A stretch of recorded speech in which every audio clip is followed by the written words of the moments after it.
NewsELA in Kashmir, Indian government rounding up children.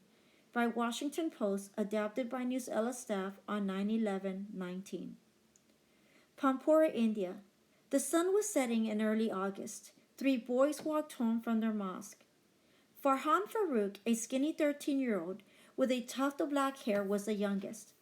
Suddenly, a police vehicle stopped and armed officers jumped out. They bundled the three friends into the car. One of the other boys recalled later. Farhan began to cry. Farhan's family said he was held in a jail cell at the police station in Pampore. They said he was held there for 1 week.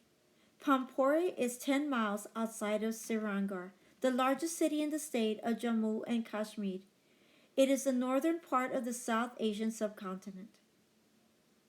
Detaining Farhan is part of a sweeping crackdown by the Indian government. The crackdown is the result of India's government decision to strip Kashmir of its ability to self-govern. The state now falls under the control of the national government in New Delhi, India's capital. The conflict stems from the partition of India in 1947, which resulted in the creation of India, Pakistan, and Bangladesh. Both India and Pakistan claimed the entirety of the former princely state of Jammu and Kashmir. It is in the northern part of South Asian subcontinent. India and Pakistan split control of the area. About 55% of the land area of the region and 70% of the population of the Muslim-majority country fall under the administration of the Indian government. The Pakistani government controls about 30% of the land in the area.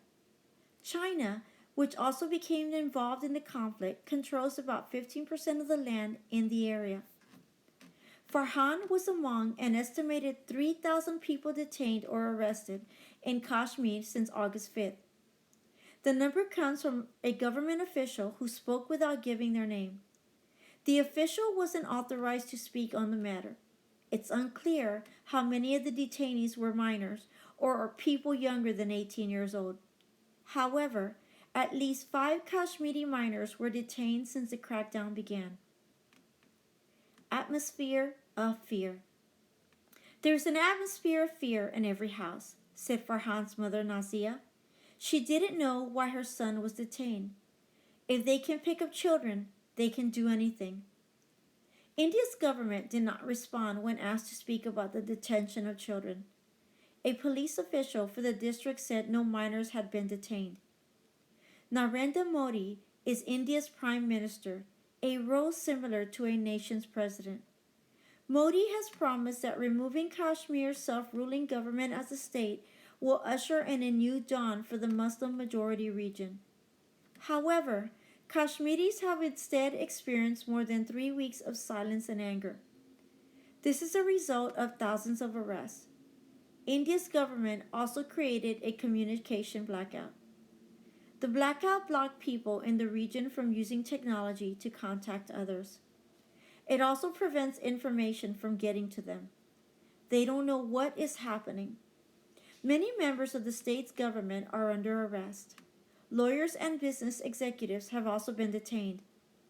India's government says they are arresting these people to keep public order.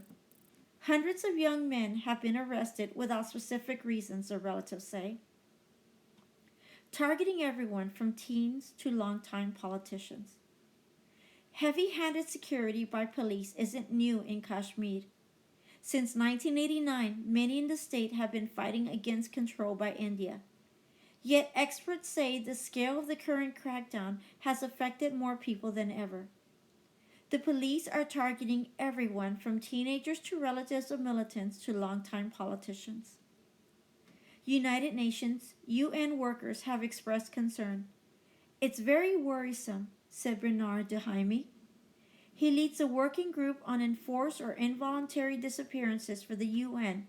De Jaime urged India to make sure police are following the law when arresting people.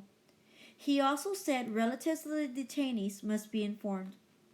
Satya Pal Malik is the governor of Jammu and Kashmir, who was picked to rule last year by India's national government in New Delhi.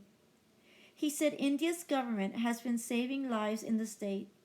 We will restore normalcy in the region, Malik said. We will deepen democracy.